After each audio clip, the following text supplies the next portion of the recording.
Dia Mundial da Alfabetização foi celebrado neste domingo e traz muitas reflexões para a realidade brasileira. O país tem quase 7% de pessoas maiores de 15 anos que não sabem nem ler nem escrever. E a expectativa é acabar com o analfabetismo apenas daqui a 5 anos.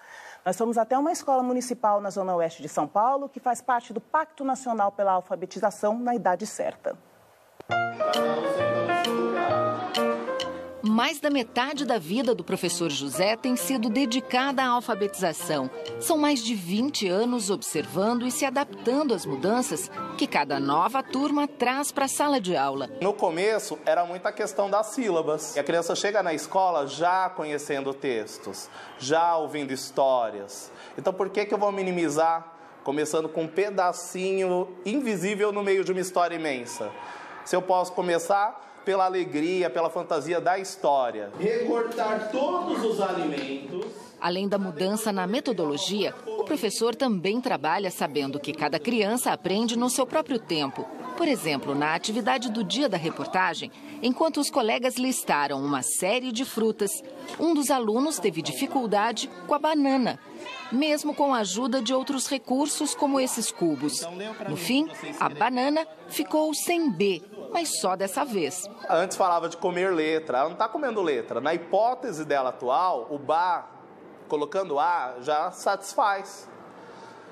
O na, do nan, aí ela já percebeu que precisa do N. Porque na nossa lista de animais tem a naja. Você vê que ele pensa na sílaba, ele pensa no som. Antes também tinha a sílaba e o som. Só que agora de maneira contextualizada, numa coisa que ele vivencia. São leituras, animais que a gente já estudou. Com essa dedicação e sempre que possível um atendimento personalizado, o professor José consegue manter as crianças interessadas e satisfeitas com os próprios resultados. Eu me sinto feliz. Eu gosto tanto de escrever, de letra de mão, tudo isso. As lições que eu mais gosto de fazer é a letra de mão. Dá para fazer direto e é divertido. Quando saímos da escola pública onde gravamos, uma das alunas fez questão de escrever, que também tinha gostado da nossa visita. Mas essa capacidade de usar a linguagem para se comunicar com as outras pessoas não atinge todo mundo. Segundo o indicador de analfabetismo funcional, 3 de cada 10 brasileiros não entendem de fato o que leem. Ou seja, textos, notícias e até operações matemáticas simples do cotidiano são obstáculos, entre eles e o direito à plena cidadania. Pela experiência do professor José Rosenberg, o caminho da alfabetização plena começa na formação de quem ensina. Segundo ele, existe um vácuo entre a faculdade e as salas de aula. Precisaria ter uma universidade, uma faculdade, junto com escolas parceiras, para que quem está estudando lá tivesse um momento real de prática. Não é o estágio que você vai lá, observa, mas o estágio que você vai lá, atua junto com o professor mais experiente, você olha esse professor mais experiente dando aula, conversa com ele sobre essa forma, esse processo de aprendizagem e vai te estruturando. Nós vamos falar agora com a pedagoga Ana Helena Altenfelder, que é presidente do Conselho do CENPEC, que é o Centro de Estudos e Pesquisas em Educação, Cultura e Ação Comunitária. Ana Helena, muito obrigada por estar conosco nessa tarde, prazer recebê-la. Boa tarde, Joyce, eu que agradeço o convite. Bom, a alfabetização é um dos grandes desafios, né, do nosso país e do mundo.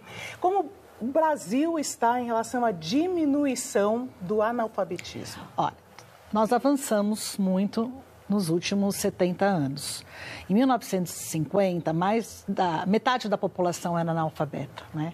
Hoje vocês acabaram de dizer, nós somos 7% de analfabetos. Agora, nós não podemos esquecer que isso significa 11 milhões de pessoas. Ainda é um número bastante significativo.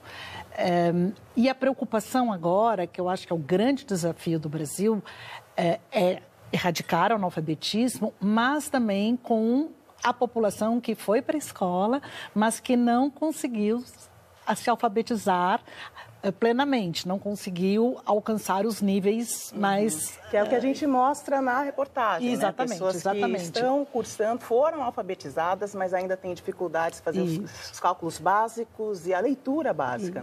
Isso. E se a gente... o Exame Nacional de Alfabetização, que é aplicado em alunos e alunas de terceiro ano, mostram que mais de 1 milhão de crianças no terceiro ano não alcançaram as aprendizagens esperadas para esta faixa da escolaridade. Então, o que é preciso é que a intervenção seja feita nessa etapa, né? Para a gente não apurar esse resultado no final, mais lá na frente. Então, acho que o professor José, aliás, quero parabenizar ele pelo trabalho dele, é um guerreiro, né? Como todos os professores e professoras, né? Eu fui professora alfabetizadora há muitos anos, então eu sei o enorme desafio e a necessidade de estudo, de aprofundamento que precisa ter. Eu acho que ele faz um alerta bastante interessante na necessidade da formação dos professores. Que a gente passa pela questão sempre abordada pelos professores, da necessidade de reciclagem, de se preparar sempre para estar apto a alfabetizar uma criança. E esse é outro gargalo. Este é outro gargalo. E o professor levanta uma questão que é a formação inicial. A nossa formação inicial, ela ainda tem enormes desafios, principalmente essa articulação entre a prática e a teoria, né? No Brasil, a idade estabelecida para a alfabetização seria 6 anos. Não, na Base Nacional Comum Curricular é 8 anos. Essa, na sua visão, é a idade ideal? Na verdade, a questão é importante a gente pensar no nível de escolaridade, que é o final do segundo ano, né? A idade ideal depende muito das circunstâncias e das condições que a criança tem, do acesso à educação infantil, do ambiente letrado que ela vive ou não. Então, depende muito das experiências que a criança... Dos estímulos e do próprio trabalho da escola, né? Certamente, uma criança que teve acesso à educação infantil, ela certamente tem condições de uma boa educação infantil, que trabalha o letramento, ela tem toda a condição de estar alfabetizada aos 8 anos. Isso não é diferente de uma criança que não teve essa oportunidade, mas eu acho que, sim, é uma idade que é exatamente essa idade. Quando a gente fala da formação dos professores, voltando ao que a gente conversava antes, a gente bate no assunto do ensino à distância, quando o curso de pedagogia é um dos mais procurados dentro dessa forma, né, de se conseguir a graduação. Hoje em dia, quase 50% das matrículas dos cursos de pedagogia são à distância, né? E aí, a sua avaliação, então? A minha avaliação é que a profissão do professor é uma profissão de saber, que envolve saberes teóricos. Ela também é uma profissão de ciência, então ela envolve um conhecimento da prática, exige um ensaio, como o professor disse, um ensaio que não é apenas para cumprir uma formalidade, mas um trabalho muito articulado. E nem só de observação, como que nem o só de observação. Então, eu acho que exige também uma troca de experiências entre os alunos de pedagogia, um cuidado no acompanhamento desse profissional. Então, eu acho muito importante que os professores possam ter a sua formação presencial, a formação inicial. Considerando as grandes distâncias e o desafio do Brasil, nós temos que pensar em algumas estratégias de formação à distância, mas com estratégias que garantam esta prática e este acompanhamento. E o alfabetizar, ele vai muito além da sala de aula. Muitas vezes existe a necessidade de outros elementos e outros profissionais que façam parte desse processo. Qual é a dificuldade de conseguir esse acompanhamento adicional no sistema público, por exemplo? Na verdade, quando a gente fala em alfabetizar, né, nós estamos pensando hoje em dia numa perspectiva mais ampla, que não é só juntar as letras em sílabas e as sílabas em palavras. Nós estamos falando em conseguir ler e escrever a maioria dos textos que circulam socialmente, né? É lógico que todos os atores sociais, aí a gente pode pensar na família, na comunidade, todas as questões, todas as iniciativas culturais, elas têm importância neste papel da familiaridade com a leitura e escrita. Agora, a escola tem um papel fundamental. Eu acho que na alfabetização, o grande papel é da escola, né? Ela pode, sim, mobilizar atividades de leitura, de escrita, de contação de histórias, e usar isso que está disponível no território da escola para potencializar o seu trabalho. E a sua sugestão, como professora e como pedagoga, seria justamente o unir de todas essas possibilidades, não? O trabalho da escola com o trabalho da família, mas o incentivo dessa criança no hábito da leitura mesmo. Sim, da família, da comunidade, da escola. Nós temos que entender que nem todas as famílias tiveram seu direito à escolaridade garantido, então também nem todas as famílias têm a possibilidade, né, de trazer a cultura letrada, mas no território, a comunidade, diferentes iniciativas culturais que existem no território, todas elas podem colaborar. E para a gente encerrar, a sua opinião sobre o ensino domiciliar, que foi uma questão também muito debatida, é uma questão muito debatida. É uma questão bastante debatida.